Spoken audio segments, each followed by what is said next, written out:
ਸੱਜਣੋ ਤੇ ਮਿੱਤਰੋ, ਖੈਰ ਨਾਲ ਵਸੋ ਤੇ ਖਿੜਖਿੜ ਹੱਸੋ। ਤੁਸੀਂ ਵੇਖ ਰਹੇ ਹੋ ਜਾਗ ਪੰਜਾਬੀ ਚੈਨਲ ਤੇ ਮੈਂ ਤੁਹਾਡਾ ਮੇਜ਼ਬਾਨ ਸ਼ਬੀਰ ਜੀ। ਅੰਗ ਰੰਗ ਹੀਰ ਕਹਾਣੀ ਵਾਰਿਸ ਸ਼ਾਹ ਦਾ ਬੋਲਣਾ ਪੀਤੰਤਰ ਲੈ ਕੇ ਤੁਹਾਡੀ ਸੇਵਾ ਦੇ ਵਿੱਚ ਹਾਜ਼ਰ ਹਾਂ। ਤੁਸੀਂ ਕਹਾਣੀ ਸੁਣ ਰਹੇ ਹੋ ਤੇ ਸਮਝ ਰਹੇ ਹੋ ਵਾਰਿਸ ਸ਼ਾਹ ਹੋਰਾਂ ਦੀ ਲਿਖਤ ਹੀਰ ਰਾਂਝਾ। ਤੇ ਹੁਣ ਜਿਹੜਾ ਵਾਕਿਆ ਹੈ ਉਹ ਇਹ ਹੈ कि रांझे दे नाल जिहड़ी है लुकाई मिल गई है और उन्होंने इस गल का वखाला करता है कि असी तैनूं मोढ़ियां ते चुक के जिहड़ा है वो नदी जिहड़ी है वो पार लगाउने आ। सो उन्होंने हुण रांझा जिहड़ा है वो नदी उसने पार कर ली है। जिस वेले उसने नदी पार की है तो असी देखने कि जिस वेले उन्होंने उस नदी पार कराई है तो असी पिछले व्लॉग जिथे गल साडी मुक्की सी वो सी कि वारिस शाह नूं तुरत नहाई के ते बीवी हीर दे पलंग ते चाढ़िया ने। ते हुण उस तों बाद की हुंदा है, आओ पहला सुनने आ लियाकत अनायत होरां दी आवाज़ दे विच।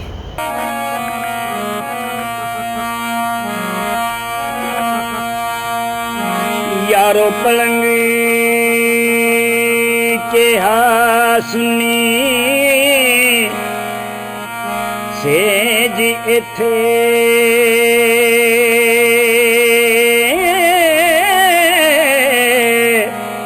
लोकां आख्या हीर जिटे टिड़ी दा बादशाह सियालां दे त्रिंजना दी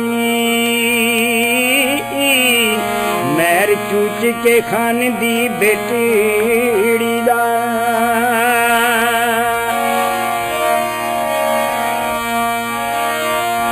शाह परी पना निकले जिस तो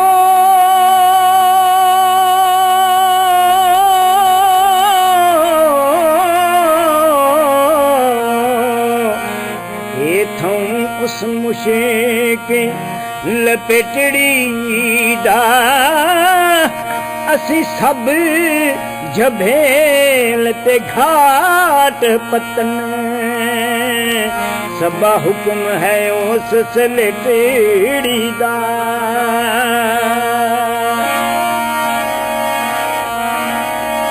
यारो पलंग क्या सुनी सेज थे लोकां आख्या हीर जटेटड़ी दा बादशाह सियालां दे तरिंजणा दी मैर चूच के खान दी बेटड़ी दा। शाह परी पना नित लए जिस थों ए थां है मुश्किल लपेटड़ी दा असी सब झबेल ते घाट पटन सबा हुक्म है उस सलेटड़ी दा। ये रांझे ने जिस वेले वो पलंग देखा तो उस पलंग के उत्ते बैठा कोई नहीं सी होया, सुनना सी, यानी कि वो आबाद नहीं सी। ज़ाहिर है कि पलंग जड़ा है वो उदों ही आबाद समझा जाता है जो कोई उससे मौजूद होवे, कोई लेटिया होवे। ते वो हुण जड़ा पलंग चूंकि हीर दा सी ते किसी की जरूरत सी कि उस तो इलावा कोई होर जी जड़ा है वो उससे जड़ा है वो बैठ सकता।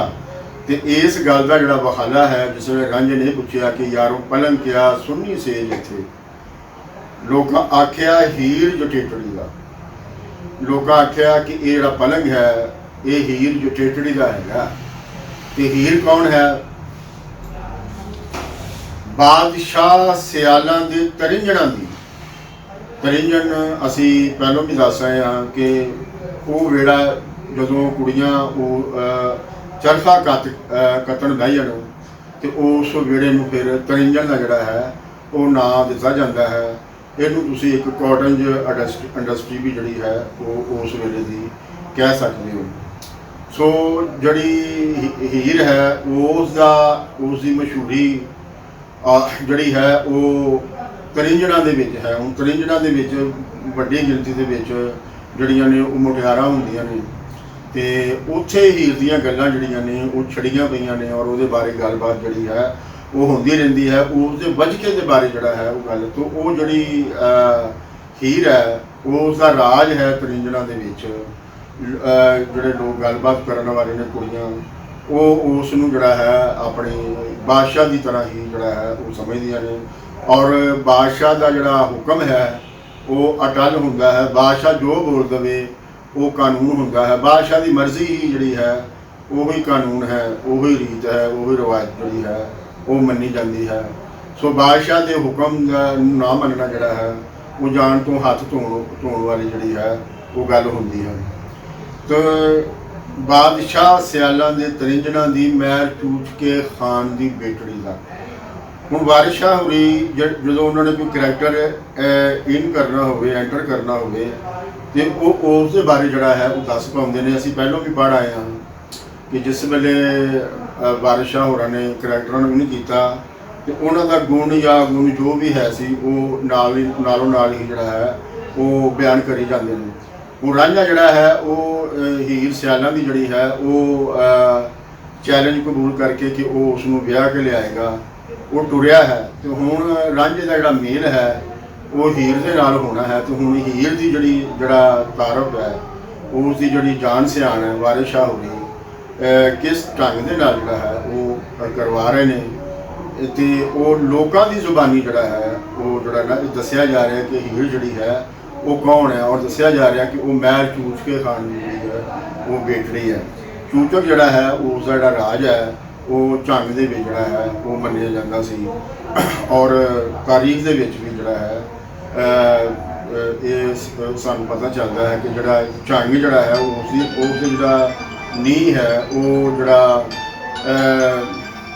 ਭਤੀਜਾ ਹੈ ਆਪਣਾ ਚੂਚਕ ਦਾ ਮਾਲਕ ਖਾਨ ਉਸ ਨੇ ਜਿਹੜਾ ਹੈ ਉਹ ਰੱਖੀ ਹੋਈ ਹੈ।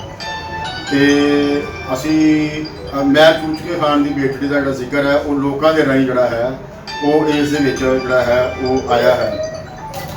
ਸ਼ਾਹ ਪਰੀ ਪਨਾ ਨਿਤ ਲੈ ਜਿਸ ਤੋਂ ਪਰੀ ਦੇ ਬਾਰੇ ਆਮ ਤੌਰ ਤੇ ਸਾਡਾ ਜਿਹੜਾ ਇਹ ਹੈ ਕਿ ਪਰੀਆਂ ਜਿਹੜੀਆਂ ਨੇ ਉਹ ਇਨਸਾਨਾਂ ਤੋਂ ਵੱਧ ਜਿਹੜਾ ਹੈ ਉਹ ਖੂਬਸੂਰਤ ਹੁੰਦੀਆਂ ਨੇ।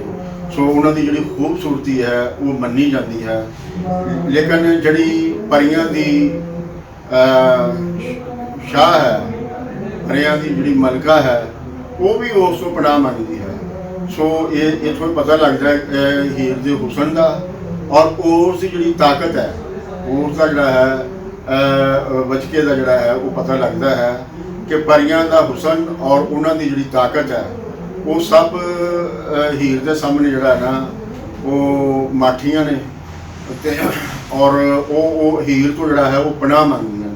ਹੁਣ ਜ਼ਾਹਰ ਹੈ ਕਿ ਜਿਸ ਵੇਲੇ ਇਹ ਕਿਹਾ ਜਾਏਗਾ ਕਿ ਉਹ ਪਰੀਆਂ ਜਿਹੜੀਆਂ ਨੇ ਉਹ ਹੀਰ ਤੋਂ ਪਨਾਹ ਮੰਗਦੀਆਂ ਨੇ ਤੇ ਲਾਜ਼ਮੀ ਤੌਰ ਤੇ ਇਹ ਜਿਹੜੀ ਜ਼ਿਹਨ ਦੇ ਵਿੱਚ ਜਿਹੜੀ ਹੈ ਬੈਠੇਗੀ ਕਿ ਹੀਰ ਦੀ ਜਿਹੜੀ ਤਾਕਤ ਹੈ ਉਹ ਬਹੁਤ ਹੈ।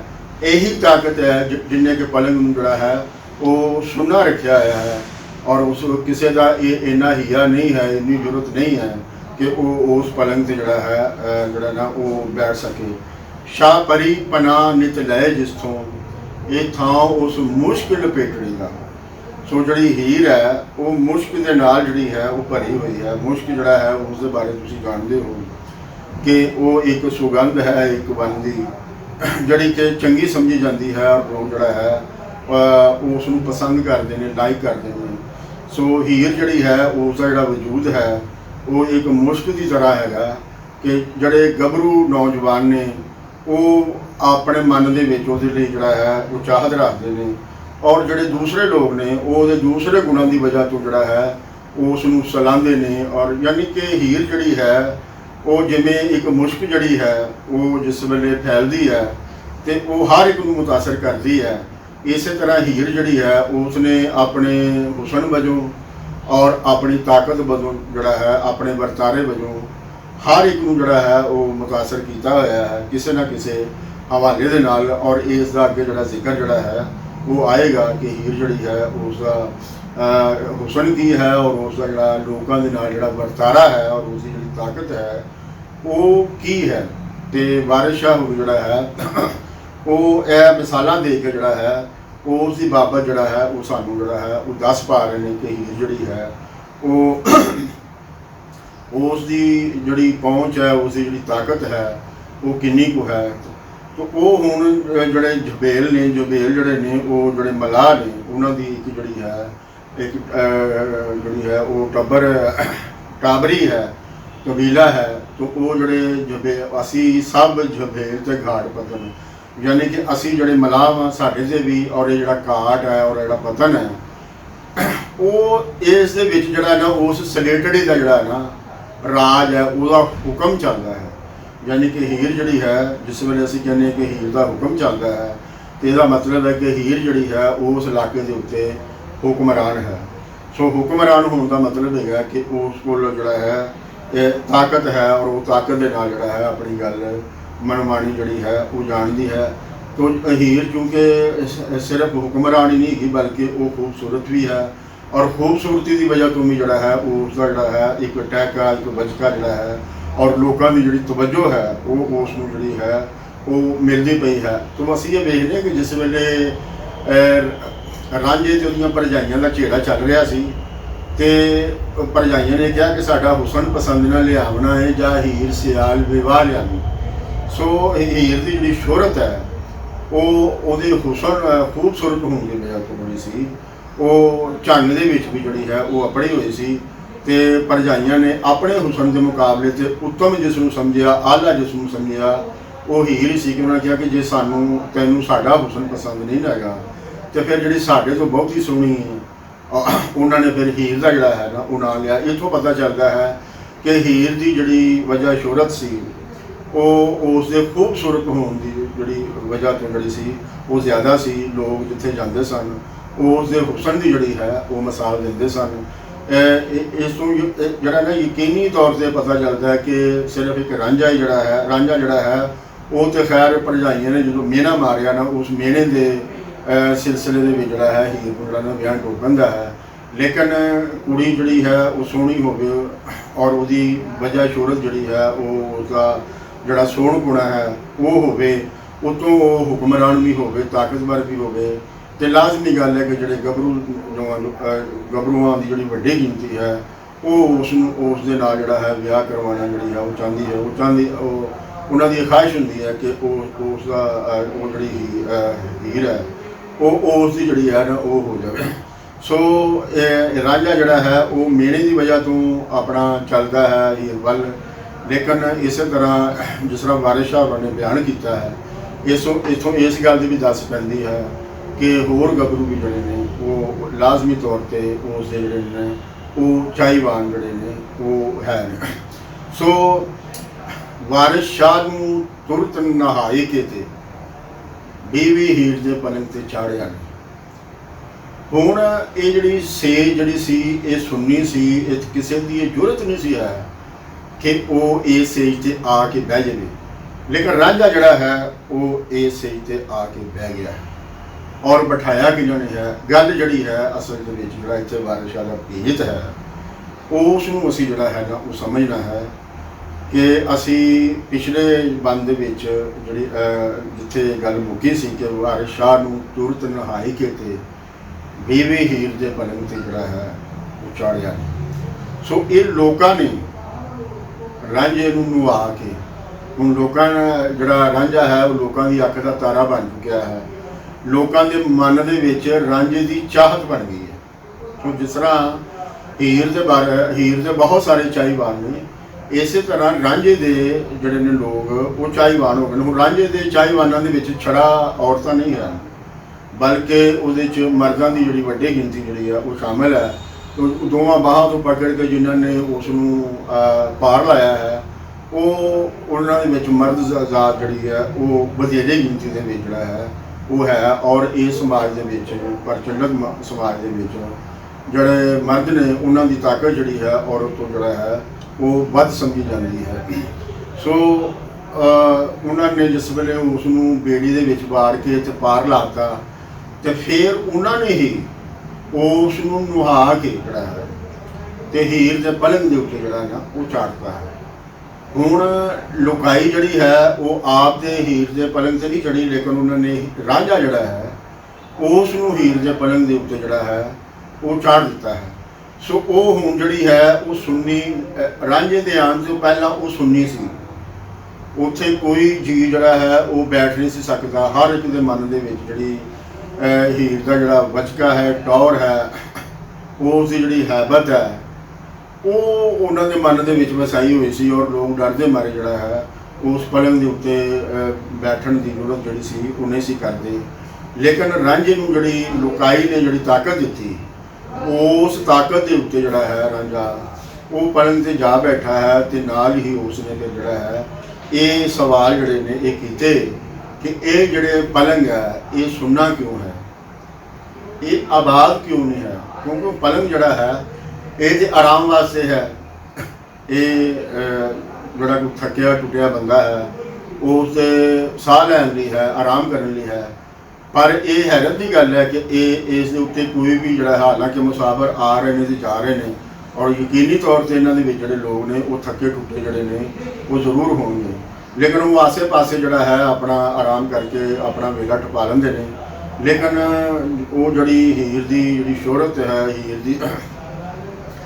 ਦੀ ਜਿਹੜੀ ਤਾਕਤ ਹੈ, ਉਸ ਤੋਂ ਡਰ ਕੇ ਕੋਈ ਉਹਦੇ ਨੇੜੇ ਜਿਹੜਾ ਹੈ ਉਹ ਜਾਣ ਦੀ ਜਿਹੜੀ ਹੈ ਉਹ ਹੀਰਾ ਜਿਹੜਾ ਹੈ ਉਹ ਨਹੀਂ ਕਰਦਾ। ਸੋ ਹੁਣ ਰਾਂਝਾ ਜਿਹੜਾ ਹੈ ਉਹ ਪਲੰਗ ਦੇ ਉੱਤੇ ਆ ਗਿਆ ਹੈ ਤੇ ਆਇਆ ਹੈ ਉਹ ਲੁਕਾਈ ਦੀ ਤਾਕਤ ਦੇ ਨਾਲ। ਹੁਣ ਲੁਕਾਈ ਜਿਹੜੀ ਹੈ ਇਸ ਤੋਂ ਵੱਡੀ ਤਾਕਤ ਤੇ ਕੋਈ ਨਹੀਂ ਹੈ। ਹੀਰ ਦੀ ਜਿਹੜੀ ਤਾਕਤ ਹੈ ਉਹ ਤੇ ਇੱਕ ਮਹਿਜ਼ ਇੱਕ ਜਿਹੜਾ ਨਾ ਭੁਲੇਖਾ ਹੈ, ਇੱਕ ਜਿਹੜਾ ਸਿਸਟਮ ਜਿਹੜਾ ਨਿਜ਼ਾਮ ਬਣਾਇਆ ਹੈ ਉਸ ਦੇ ਵਿੱਚ ਇਸ ਜਿਹੜੀ ਤਾਕਤ ਹੈ ਜਿਹੜੀ ਕਿ ਹਕੀਕੀ ਤੌਰ ਤੇ ਤਾਕਤ ਨਹੀਂ ਹੈ, ਪਰ ਆਪਣੇ ਪ੍ਰਬੰਧ ਦੇ ਹਵਾਲੇ ਦੇ ਨਾਲ ਉਹਨਾਂ ਨੇ ਐਸਾ ਪ੍ਰਬੰਧ ਕੀਤਾ ਹੋਇਆ ਹੈ ਕਿ ਜਿਹੜੀ ਤਾਕਤ ਨਹੀਂ ਹੈਗੀ ਉਸ ਨੂੰ ਤਾਕਤ ਬਣਾ ਕੇ ਉਹਨਾਂ ਨੇ ਜਿਹੜਾ ਹੈ ਲੋਕਾਈ ਦੇ ਜ਼ਿਹਨਾਂ ਦੇ ਵਿੱਚ ਜਿਹੜਾ ਹੈ ਉਹ ਵਸਾਇਆ ਹੋਇਆ ਹੈ ਔਰ ਲੋਕ ਜਿਹੜੇ ਨੇ ਉਸ ਦੀ ਤਾਕਤ ਨੂੰ ਜਿਹੜਾ ਹੈ ਉਹ ਮੰਨਦੇ ਨੇ। ਸੋ ਇਹ ਹੁਣ ਜਿਹੜਾ ਪਲੰਗ ਹੈ ਇਹ ਸਿੰਬਲ ਹੈ ਹੁਕਮਰਾਨੀ ਦਾ। ਇਹ ਜਿਹੜਾ ਸਿੰਬਲ ਹੈ ਇਹ ਇਸ ਗੱਲ ਦਾ ਇਜ਼ਹਾਰ ਹੈ ਕਿ ਇਹ ਜਿਹੜਾ ਪਲੰਗ ਹੈ ਇਹ ਹਾਰੀ ਸਾਰੀ ਲਈ ਨਹੀਂ ਹੈ। ਇਹ ਕੋਈ ਖਾਸ ਜੀ ਹੈ ਜਿਸ ਦੇ ਲਈ ਇਹ ਹੈ ਔਰ ਉਹ ਖਾਸ ਜੀ ਜਿਹੜਾ ਹੈ ਤੁਸੀਂ ਜਿਹੜੇ ਲੋਕ ਉਹਦੇ ਵਰਗੇ ਜਿਹੜੇ ਹੈ ਨਹੀਂ ਹੋ। ਸੋ ਇਸ ਲਈ ਤੁਹਾਨੂੰ ਇਸ ਪਲੰਗ ਦੇ ਉੱਤੇ ਬੈਠਣ ਦੀ ਜਾਂ ਆਰਾਮ ਕਰਨ ਦੀ ਆਗਿਆ ਜਿਹੜੀ ਹੈ ਉਹ ਨਹੀਂ ਹੈ। ਸੋ ਇਸ ਪਲੰਗ ਦੇ ਉੱਤੇ ਆਉਣ ਦਾ ਮਤਲਬ ਹੈਗਾ ਕਿ ਹੁਕਮਰਾਨ ਜਿਹੜਾ ਨਾ ਤੁਸੀਂ ਤਾਕਤਵਰ ਹੋ ਔਰ ਤਾਕਤ ਦੇ ਨਾਲ ਹੀ ਜਿਹੜੀ ਹੈ ਉਹ ਆਪਣੀ ਗੱਲ ਜਿਹੜੀ ਹੈ ਉਹ ਮਨਵਾਈ ਜਾ ਸਕਦੀ ਹੈ। ਆਪਣੇ ਜਿਹੜੇ ਮੁਤਾਲਬਾਤ ਨੇ, ਆਪਣੀਆਂ ਜਿਹੜੀਆਂ ਮੰਗਾਂ ਨੇ, ਆਪਣੀਆਂ ਜਿਹੜੀਆਂ ਖਾਹਿਸ਼ਾਂ ਨੇ, ਸਦਰਾਂ ਨੇ, ਉਹਨਾਂ ਨੂੰ ਤਾਕਤ ਦੇ ਜ਼ਰੀਏ ਹੀ ਜਿਹੜਾ ਹੈ ਉਹ ਜਿਹੜਾ ਨਾ ਉਹ ਮਨਵਾਇਆ ਜਾ ਸਕਦਾ ਹੈ। ਪਰ ਇਹ ਜਿਹੜੀ ਤਾਕਤ ਹੈ ਇਹ ਅਸਲ ਦੇ ਵਿੱਚ ਕੌਣ ਨੇ, ਇਸ ਤਾਕਤ ਨੂੰ ਜਿਹੜਾ ਹੈ ਉਹ ਕਿਸ ਢੰਗ ਦੇ ਨਾਲ ਜਿਹੜਾ ਹੈ ਉਹ ਹਾਸਲ ਕੀਤਾ ਜਾ ਸਕਦਾ ਹੈ। ਹੁਣ ਤੱਕ ਅਸੀਂ ਜਿਹੜਾ ਕਲਾਮ ਪੜ੍ਹਿਆ ਵਾਰਿਸ ਸ਼ਾਹ ਹੋਰਾਂ ਦਾ ਉਸ ਦੇ ਵਿੱਚ ਜਿਹੜਾ ਹੈ ਉਹਨਾਂ ਨੇ ਗੁੱਝੇ ਤੌਰ ਤੇ ਜਿਹੜੀ ਗੱਲ ਕੀਤੀ ਹੈ ਉਹ ਇਹ ਹੈ ਕਿ ਇਹ ਜੋ ਵੀ ਹੈ ਮਸੀਤ ਹੈ ਜਾਂ ਜਿਹੜੀ ਬੇੜੀ ਹੈ ਇਹ ਉਸਾਰੀ ਹੈ ਲੋਕਾਂ ਨੇ। ਤੋ ਜਿਹੜੇ ਲੋਕ ਇਸ ਨੂੰ ਉਸਾਰ ਸਕਦੇ ਨੇ ਉਹ ਇਸ ਨੂੰ ਚਲਾ ਵੀ ਸਕਦੇ ਨੇ ਔਰ ਉਹ ਇਸ ਨੂੰ ਲੁਕਾਈ ਦੇ ਲਾਭ ਵਾਸਤੇ ਵਰਤ ਵੀ ਸਕਦੇ ਨੇ। ਪਰ ਮਸਲਾ ਕੀ ਹੈ ਕਿ ਇਹ ਜਿਹੜੇ ਲੋਕ ਇਹ ਚੀਜ਼ਾਂ ਉਸਾਰਦੇ ਨੇ, ਜਿਸ ਵੇਲੇ ਇਹ ਉਸਾਰ ਲੈਂਦੇ ਨੇ ਤੇ ਫਿਰ ਇਹਦੇ ਵਿੱਚ ਇਹਨਾਂ ਨੂੰ ਇਸਤੇਮਾਲ ਕਰਨ ਦੀ, ਇਹਨਾਂ ਨੂੰ ਵਰਤਣ ਦੀ ਆਗਿਆ ਜਿਹੜੀ ਹੈ ਉਹ ਇਹਨਾਂ ਨੂੰ ਨਹੀਂ ਹੁੰਦੀ, ਬਲਕਿ ਉਹਨਾਂ ਲੋਕਾਂ ਨੂੰ ਹੁੰਦੀ ਹੈ ਜਿਹੜੇ ਕਿ ਤਾਕਤਵਰ ਬਣੇ ਹੋਏ ਨੇ ਔਰ ਜਿਨ੍ਹਾਂ ਦੇ ਬਾਰੇ ਲੋਕਾਂ ਨੂੰ ਇਹ ਸਮਝਾਇਆ ਜਾਂਦਾ ਹੈ ਕਿ ਇਹ ਲੋਕ ਜਿਹੜੇ ਨੇ ਤਾਕਤਵਰ ਨੇ ਔਰ ਇਹ ਜਿਹੜੀ ਚੀਜ਼ ਜਿਹੜੀ ਤੁਸੀਂ ਉਸਾਰੀ ਹੈ ਇਸ ਨੂੰ ਵਰਤਣ ਦਾ ਜਿਹੜਾ ਇਖਤਿਆਰ ਹੈ ਉਹ ਇਹਨਾਂ ਦੇ ਕੋਲ ਹੈ। ਜਿਨ੍ਹਾਂ ਲੋਕਾਂ ਨੇ ਇਸ ਨੂੰ ਉਸਾਰਿਆ ਹੈ ਉਹਨਾਂ ਨੂੰ ਇਸ ਦਾ ਕੋਈ ਇਖਤਿਆਰ ਨਹੀਂ ਹੈ। ਉਹ ਇਸ ਲਈ ਨਹੀਂ ਹੈ ਕਿ ਤੁਸੀਂ ਇਸ ਅਦਾਰੇ ਨੂੰ ਜਿਹੜਾ ਹੈ ਉਹ ਚਲਾਉਣ ਜੋਗੇ ਜਿਹੜਾ ਹੈ ਨਹੀਂ ਹੈ।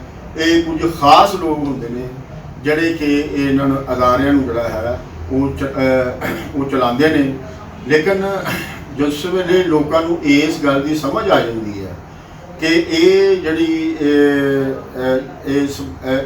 ਇਹ ਬੰਦਾ ਜਿਹੜਾ ਤਾਕਤਵਰ ਹੋ ਕੇ ਸਾਡੇ ਸਿਰਾਂ ਦੇ ਉੱਤੇ ਜਿਹੜਾ ਹੈ ਉਸ ਨੇ ਸਾਨੂੰ ਆਪਣੀ ਜੁੱਤੀ ਥੱਲੇ ਰੱਖਿਆ ਹੋਇਆ ਹੈ, ਉਹ ਜਿਸ ਵੇਲੇ ਉਹਨਾਂ ਨੂੰ ਇਸ ਗੱਲ ਦੀ ਸਮਝ ਆ ਜਾਂਦੀ ਹੈ ਕਿ ਇਹ ਜਿਹੜੀ ਤਾਕਤ ਹੈ ਅਸਲ ਦੇ ਵਿੱਚ ਤੇ ਇਹ ਸਾਡੀ ਤਾਕਤ ਹੈ ਔਰ ਇਹ ਸਾਡੀ ਤਾਕਤ ਦੇ ਨਾਲ ਹੀ ਜਿਹੜਾ ਹੈ ਇਸ ਨੂੰ ਉਸ ਨੇ ਜਿਹੜਾ ਹੈ ਉਹ ਦਬਾਇਆ ਹੈ।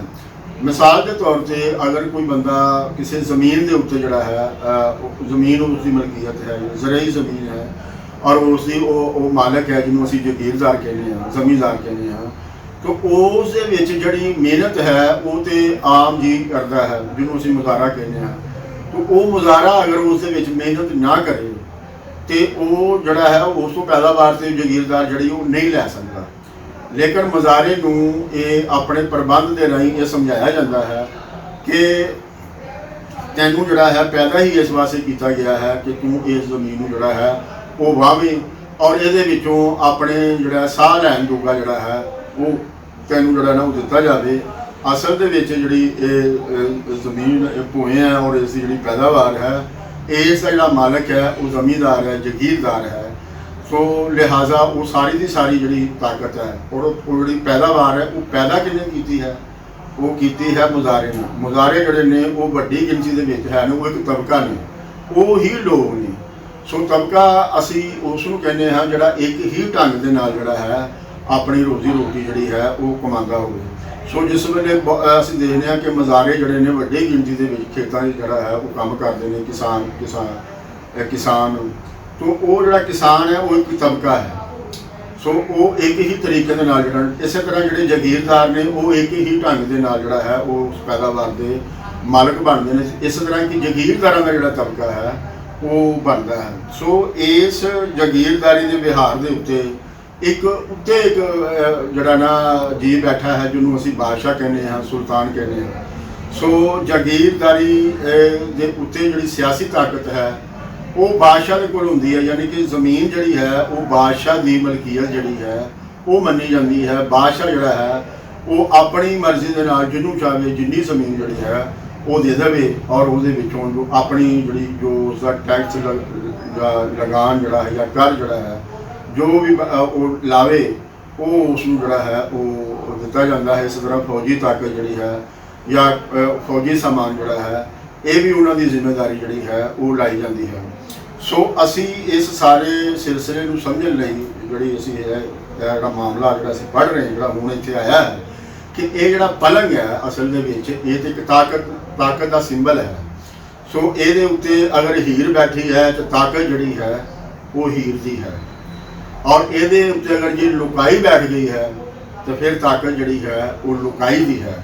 ਸੋ ਸਵਾਲ ਜਿਹੜਾ ਹੈ ਉਹ ਪੈਦਾ ਇਹ ਹੁੰਦਾ ਹੈ ਕਿ ਲੁਕਾਈ ਦੇ ਲਾਭ ਦੇ ਵਿੱਚ ਕਿਹੜੀ ਤਾਕਤ ਹੈ? ਆਇਆ ਹੀਰ ਦੀ ਜਿਹੜੀ ਤਾਕਤ ਹੈ ਉਹ ਲੁਕਾਈ ਦੇ ਲਾਭ ਦੇ ਵਿੱਚ ਹੈ, ਜਾਂ ਲੁਕਾਈ ਜਿਹੜੀ ਹੈ ਉਹ ਆਪ ਜਿਹੜੀ ਹੈ ਉਹ ਇਸ ਦੇ ਉੱਤੇ ਬੈਠ ਜਾਵੇ ਤੇ ਫਿਰ ਉਹ ਉਹਨਾਂ ਦੇ ਆਪਣੇ ਲਾਭ ਦੇ ਵਿੱਚ ਹੈ? ਇਹ ਗੱਲ ਜਿਹੜੀ ਹੈ ਅਸੀਂ ਨਾਲੋਂ ਨਾਲ ਜਿਹੜੀ ਹੈ ਇਹ ਕਰਦੇ ਰਵਾਂਗੇ।